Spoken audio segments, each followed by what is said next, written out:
Hey, it's Jesse from S.A.V.A Press, and today my nonfiction pick for my editor's choice is going to be The Elements of Style by William Strunk Jr. and E.B. White. Now, on my first nonfiction pick on writing by Stephen King, he advises all writers to read The Elements of Style. This is a great little textbook, and it's a really concise primer on grammar.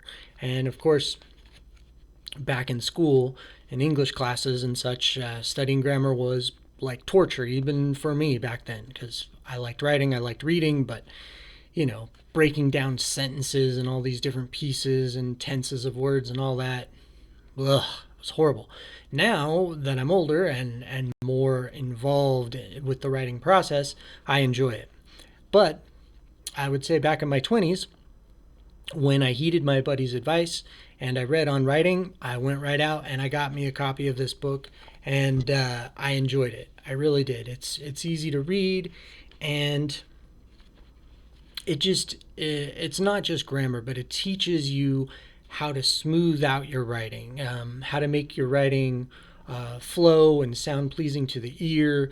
And it gets into how to phrase things, to where it gets into popular usage of words as opposed to proper usage, and it really just it's a great resource to have. Now, I realize that in today's world, this book is a bit of an anomaly because a lot of people rely on spell check and editing software and all that kind of thing, but I still think it's important that you download this stuff up here. And I mean, this is such an accessible book. It's, as you can see, it's not very thick. Reads fast. You can get through it. I mean, it's a small book, so you can take it with you. So anytime you have a few moments, you can just whip it out and read little sections of it.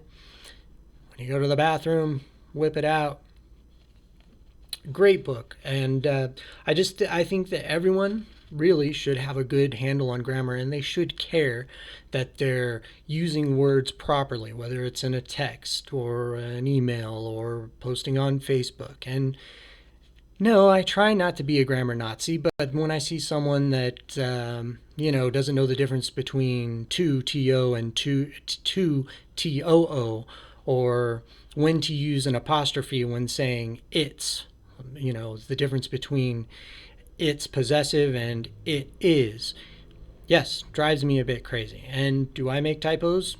Absolutely. But at least when I read my stuff back, I know that they're typos, right? So, especially for writers, you could do a lot worse than to pick this little book up. And if you enjoy writing like I do, and you enjoy crafting sentences and paragraphs, and you really care about the words that you use, reading this book won't be a chore. It'll be a joy. So find yourself a copy. And I find used copies of this all over the place, in used bookstores, the Goodwill, Salvation Army, that kind of thing. Shouldn't be hard to track down. So Elements of Style, highly recommend it. See you next time.